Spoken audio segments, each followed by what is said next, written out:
Homeless girl's song revives Comatose Billionaire. Then exposes $1 million family secret. Kid, this is intensive care, not open mic night. The security guard's bark ricocheted off the marble walls of Memorial Hospital, but 11-year-old Aaliyah Brooks didn't flinch. She tightened her grip on the weather-beaten guitar case, whose duct-taped seams whispered every mile she'd walked. Her voice, steady, startling certain cut through the fluorescent hum, "I can save him." In that heartbeat, the polished lobby froze, nurses exchanging looks that said, "We've seen miracles advertised, never delivered." Aaliyah's braids were fraying her coat, hung like a hand-me-down ghost, and snowmelt dripped from her boots onto tile too clean for children from under bridges. Yet, her eyes carried the stubborn shine of someone who'd decided fear was an old song she no longer played. The name on every clipboard around her, Walter Grantham, tech titan, turned silent shell, was more than a headline. To Aaliyah, it was Sundays in Madison Park, cracked chords, peanut butter sandwiches he claimed tasted like possibility. Last week he never showed, and the wind had told her the truth before the news ever did. 5 separate receptionists had already dismissed her, family only. No exceptions. Nothing more we can do. As the 5th, no landed, a familiar cough echoed near the elevators. David Ortiz. Walter's broad-shouldered assistant, Ty, loosened eyes, ringed with exhaustion, stopped mid-stride. "Aaliyah, what are you doing here?" She sprinted to him, hope rattling inside her like spare change. "Please, Mr. David, 1 minute."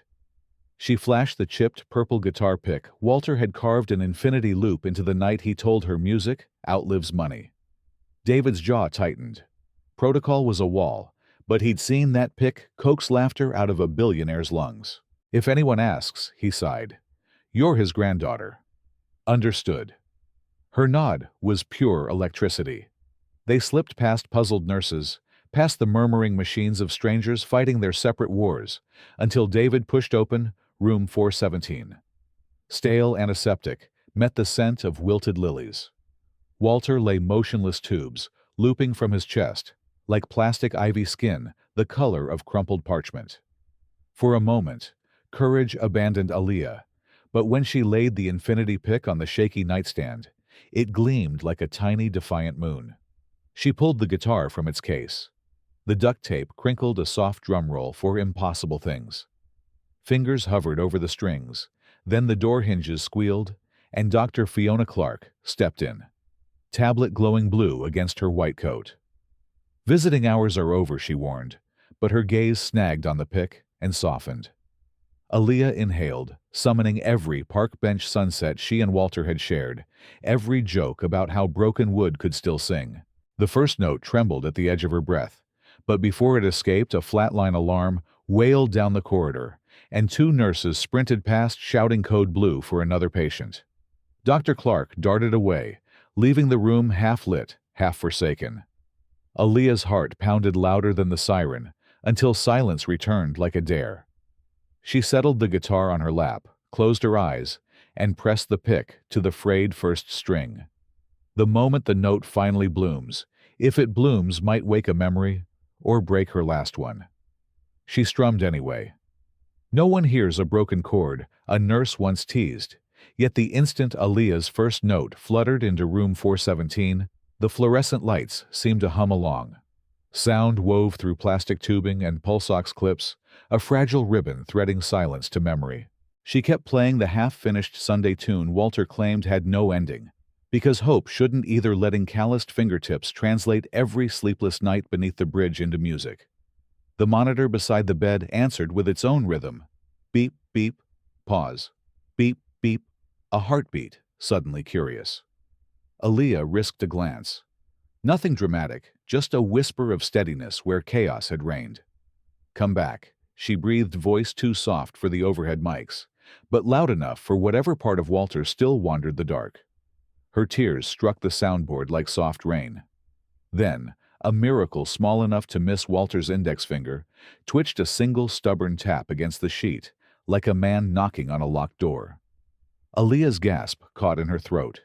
She leaned closer, playing fuller, injecting sunlight into every strum. Beyond the glass, David froze mid-step latte, spilling onto his shoes. He mouthed, "He moved." "Doctor." Fiona sprinted back, eyes wide, as she scanned the vitals now creeping upward. "Neurological response," she whispered, awe, eclipsing protocol. But awe had a time limit. Down the hall, a stern voice barked orders. Reginald Whitmore, Walter's brother, had arrived early from his red-eye flight, entourage in tow. The scent of expensive cologne preceded him like a warning siren. Fiona's hope flickered. If Whitmore finds her here without clearance, then we buy her 30 more seconds. David muttered, stepping into the corridor to intercept the approaching storm. Inside, Aaliyah sensed the tremor of danger as surely as bass through a speaker. She slid the infinity pick into Walter's limp hand. The plastic felt absurdly heavy for its size. "If you can hear me, squeeze," she whispered, fingers still coaxing melody. Nothing. Then, not a squeeze exactly, but the faintest curl enough to press the edge of the pick into her palm. Aaliyah nearly sobbed. Outside, David blocked Reginald's path, voice calm but trembling. "Sir, Dr. Clark is running a critical assessment," he lied. Reginald's lawyer adjusted gold cufflinks. "Step aside. My brother's care is not a street performance." Fiona emerged, tablet flashing real-time spikes. "Mr. Whitmore, I'm documenting unprecedented activity tied directly to this sensory stimulus. Interrupting could jeopardize progress." Reginald's eyes narrowed on the girl visible through glass, ragged coat, defiant posture, guitar braced like a shield. "Progress," he scoffed, "or publicity?" He signaled security. 2 guards advanced. Aaliyah heard the door lock click, felt the air shift. She raised her volume, pouring the park's rustling leaves. The taste of peanut butter sundaes, the promise Walter once made. Music is memory set free into every bar. The guards entered. One reached for the instrument.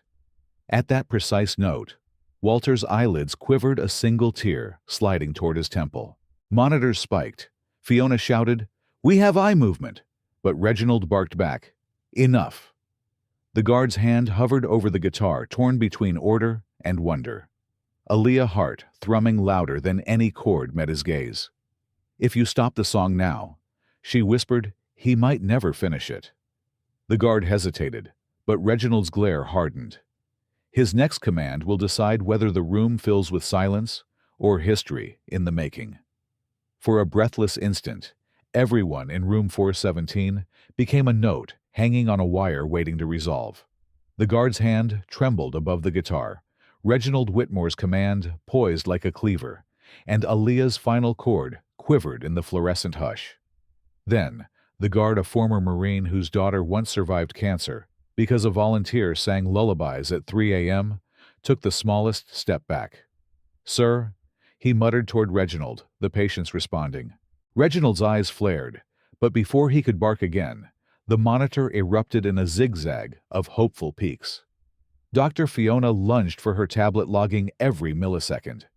Aaliyah seized the opening. She slid the guitar pick deeper into Walter's curled fingers and let the closing refrain soar, flooding the room with something larger than defiance.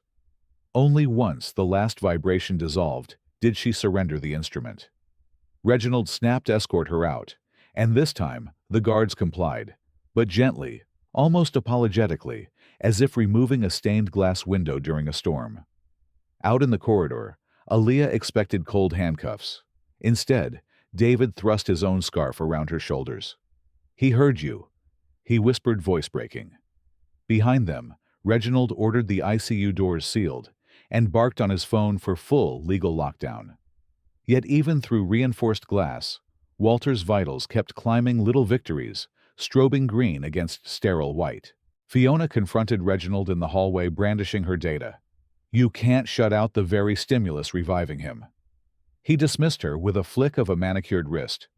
"Correlation is not causation. Doctor, and folklore is not medicine." He marched away to orchestrate damage control, but Fiona knew numbers, and the numbers were singing. Within the hour, she filed an incident report citing auditory emotional trigger, catalyzing neural awakening, then emailed a copy to the hospital ethics board. Reginald retaliated by installing 2 new guards, and a sign, authorized personnel, only no musical devices.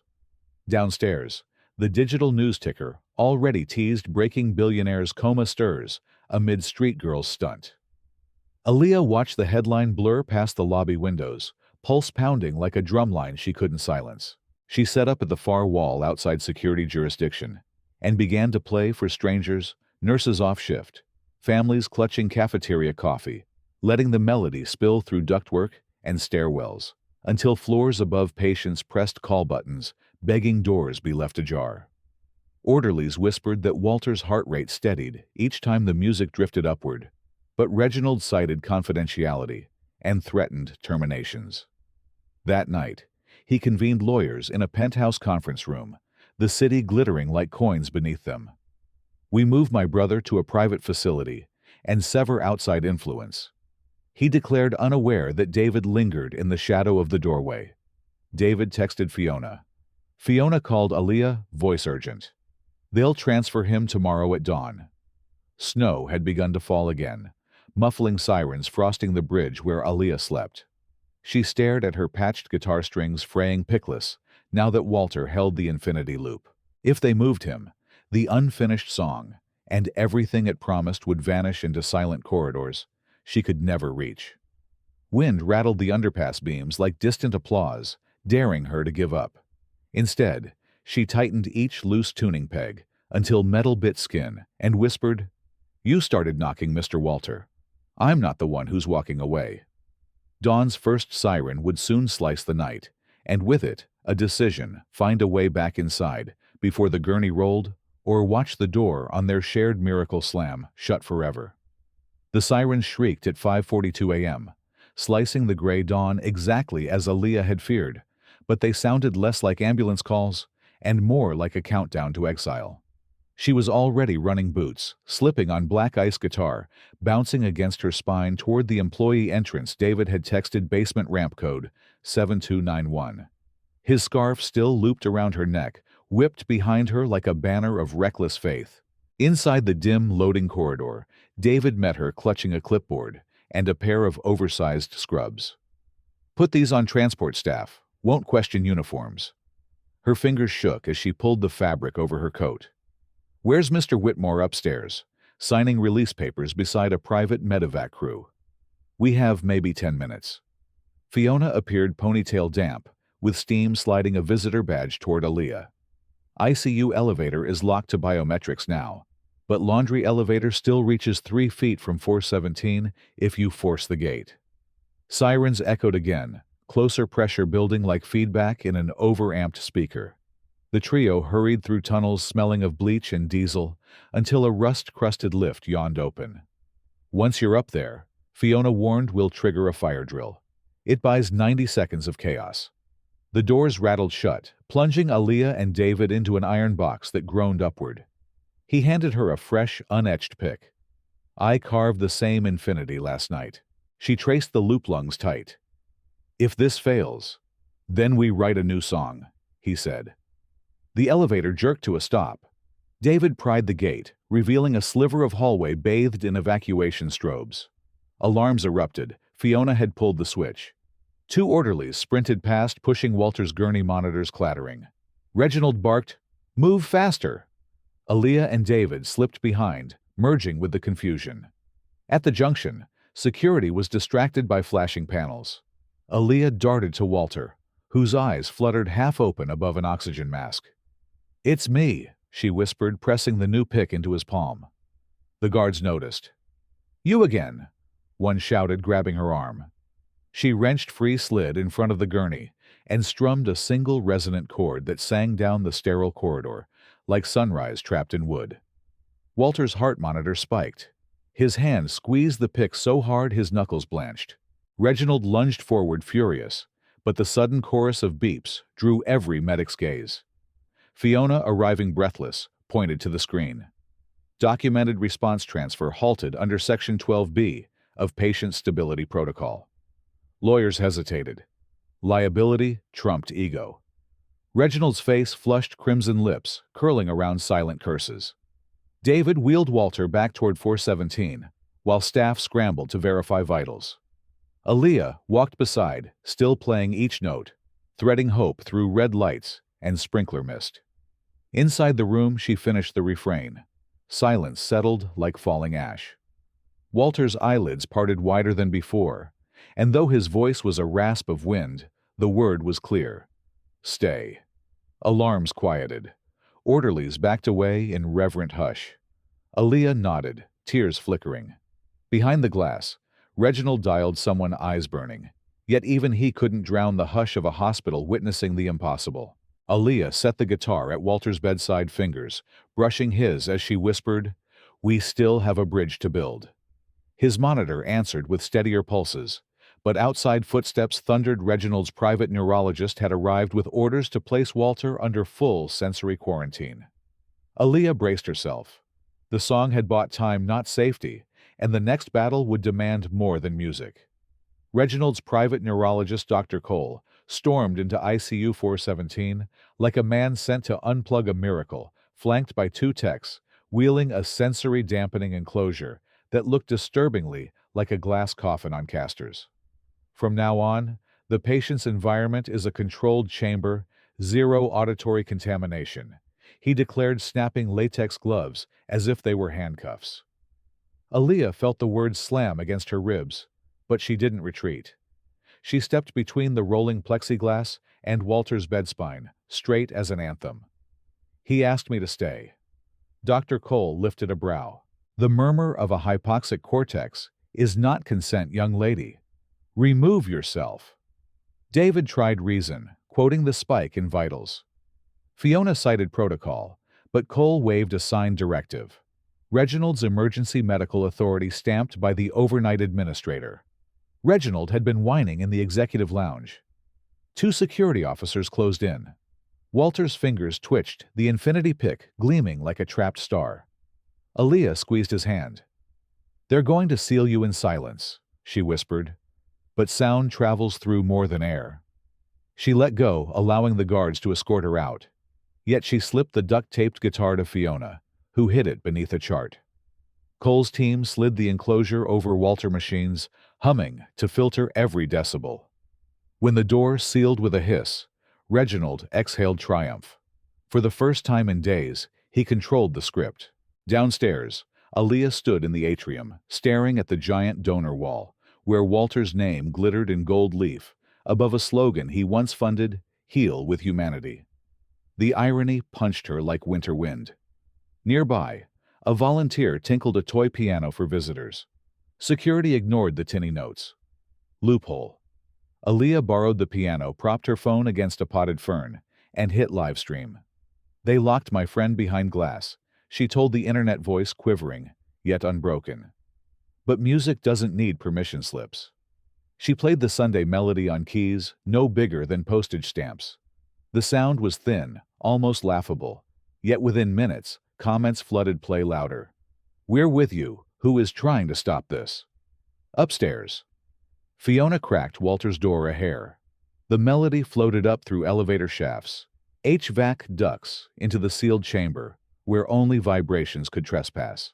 The pick in Walter's fist twitched sensors, registering micro-movements Cole dismissed as artifact, until the heart monitor ticked from 42 to 58. Nurses exchanged covert smiles. Data doesn't take sides, it testifies. Reginald discovered the stream when a junior partner burst in, waving his phone. Gius let him. Here trending top 10. "Shut the feed," Reginald barked, marching toward the atrium. Hospital PR, petrified of bad press, tried to coax Aaliyah offline. She kept playing camera, fixed on the donor wall slogan, glowing smug above her head. Viewers' screen-recorded mirrors popped up, the song echoing across time zones. Police were called, another escalation, but Fiona intervened with a clipboard of vitals, proving therapeutic effect. The officers hesitated, confusion turning into sympathy. Reginald pivoted to law. He secured an emergency injunction banning Aaliyah from hospital grounds, effective immediately. A process server handed the papers just as she hit the final chord. The document fluttered against piano keys like a cold verdict. The live chat exploded with outrage, but injunctions speak louder than likes. Security this time, municipal, not private, guided her to the revolving doors. Before exiting, Aaliyah looked back at the donor wall, then up 3 stories toward the ICU windows, obscured by morning glare. She whispered into the phone still streaming, "If they close every door, we build a bridge outside." Comments erupted in hearts and musical note emojis, yet the screen blurred as cold wind slapped her cheeks. The doors spun shut behind her with a suction thud, and the feed froze on her face. Determination rimmed with frost, just as snow began to fall. Inside the hospital, Reginald exhaled, believing silence had finally won, unaware that outside on the sidewalk, a circle of strangers was forming around a girl with no legal access, a battered guitar, and a promise that the next note would be louder than any wall of glass. "Play it so loud, they'll hear you in prison." A patrol officer warned, hand resting on his holster, as the sidewalk crowd tightened around Aaliyah. Snowflakes flickered in the cruiser lights, but she only lifted the battered guitar and asked, "Then what's louder, bars or truth?" One bold downstroke cut the cold, and the officer's radio instantly crackled with dispatch chatter about unusual patient spikes on the ICU floor. Phones shot up. Live streams multiplied. The hashtag Josh Let Him Hear vaulted to #1 worldwide. Strangers offered mittens, a Bluetooth speaker, even a portable amp someone yanked from the trunk of a rideshare. Within 10 minutes, David texted from inside, vitals jumping. He squeezed the pick again. Reginald Whitmore watched the data climb and felt control sliding through his fingers.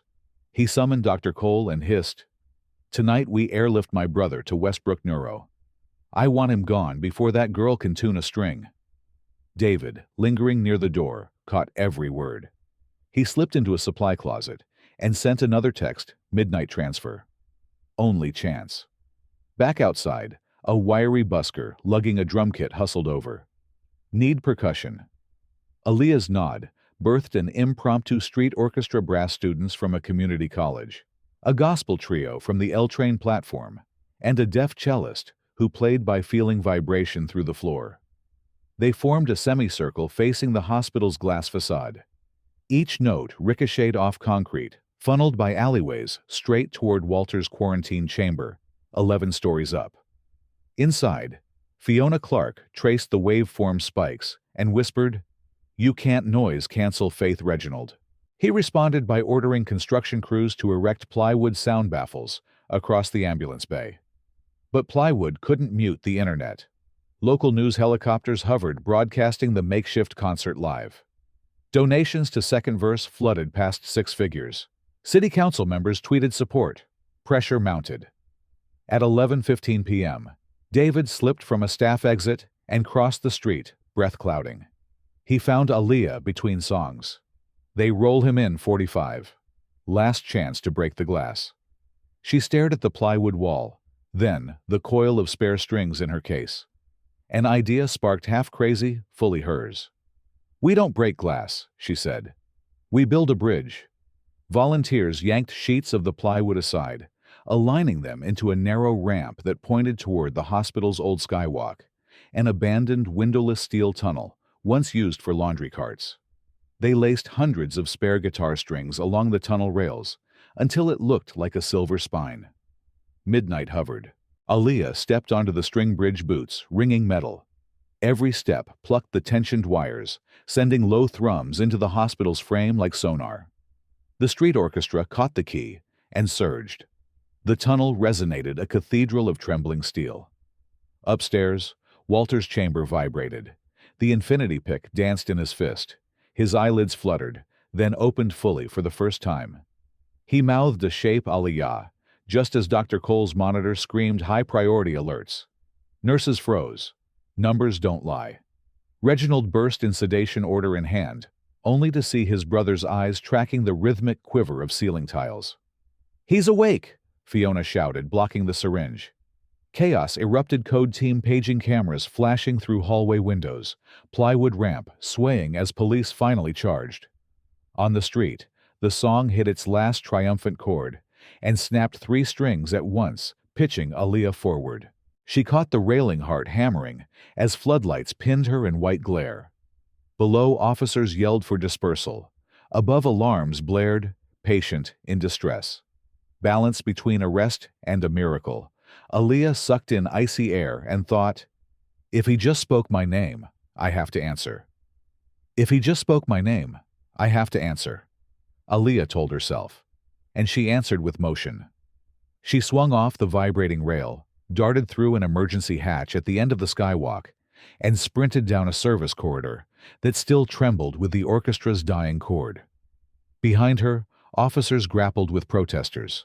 Ahead, elevator doors slid open on David breathless, holding a phone that live-streamed the ICU monitors to thousands. He's conscious, he gasped, but Reginald's trying to knock him back under. They barreled into 417 to find Dr. Cole priming a syringe, while Reginald blocked Fiona, citing patient agitation.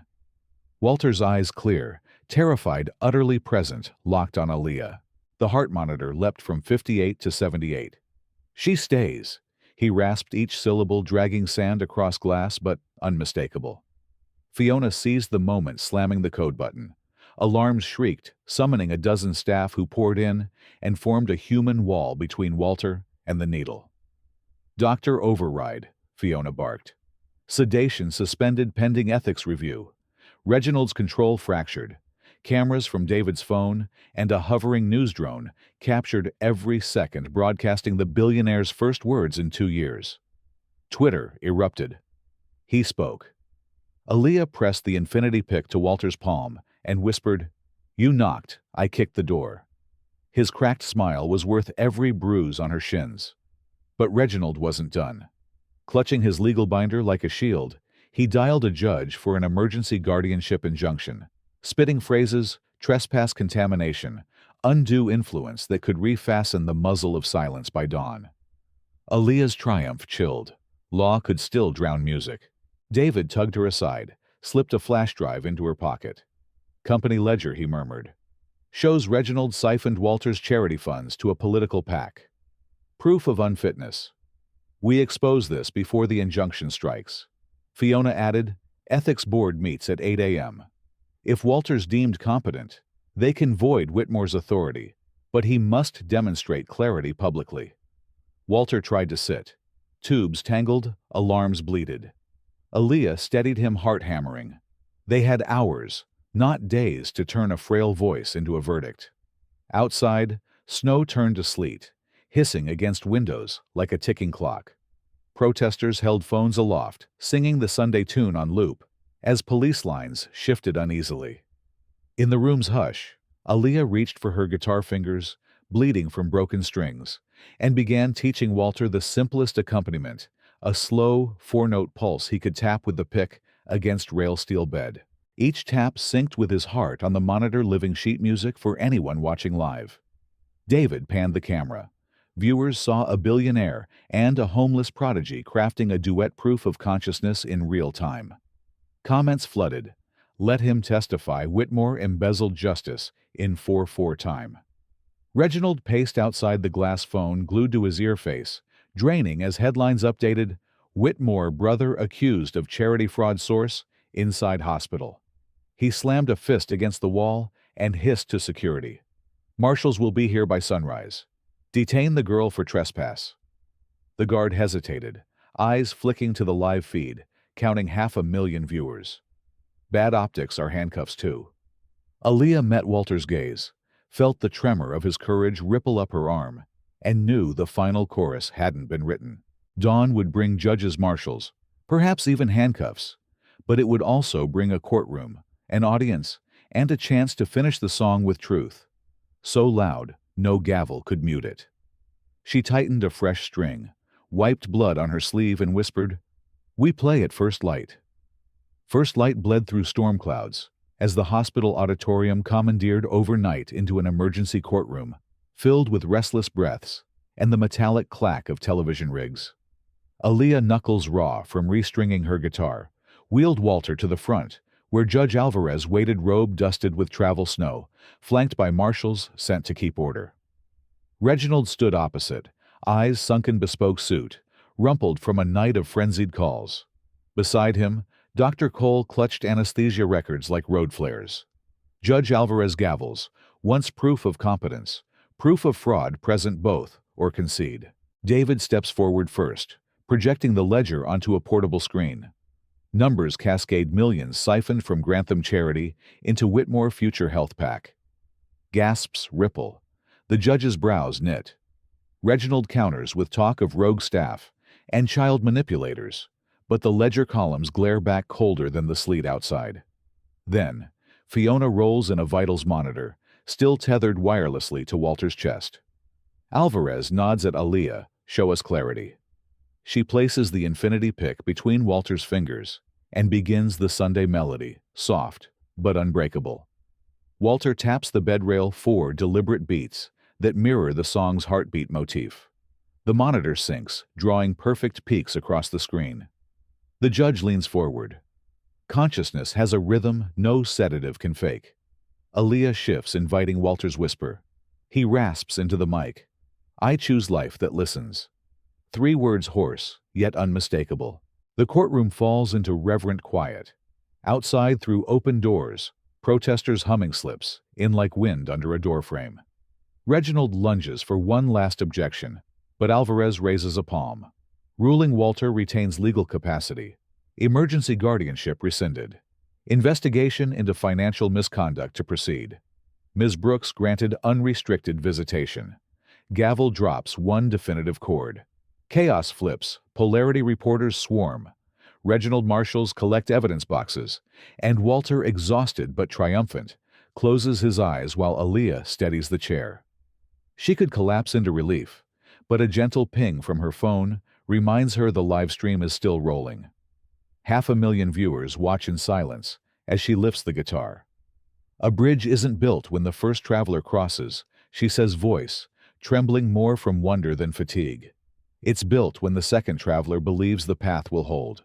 She turns the camera to Walter's faint smile, then to Judge Alvarez, who unexpectedly nods permission for one final song. Aaliyah plays the unfinished refrain, this time adding a luminous new bridge of ascending chords, each note a rung out of darkness. Walter taps along his tempo, slow but steady. The crowd outside picks up the melody. Phones along the hallway transform into a tunnel of light, as security staff, nurses, even the marshals hum. The hospital, once an oppressor of silence, becomes a cathedral of shared sound. When the last chord fades, Aaliyah kneels beside Walter. Ready to go home, she asks. He squeezes her hand, the infinity pick imprinting its loop on both their palms. David approaches, eyes bright, with the reckless ideas of dawn. Second verse has donations pouring in. City Council wants to talk rezoning. Aaliyah looks at the guitar. The judge, the doorway flooded with song, and realizes home isn't under a bridge or behind glass. Home is any place 2 broken voices dare to finish a melody together. She faces the camera one last time. We'll need volunteers, she says, smile cracking wide. Bring your silence. We'll teach it to sing. The feed cuts on her grin wide enough to eclipse the storm still raging outside, as sirens far away mutate into something almost musical, promising that the next verse has already begun.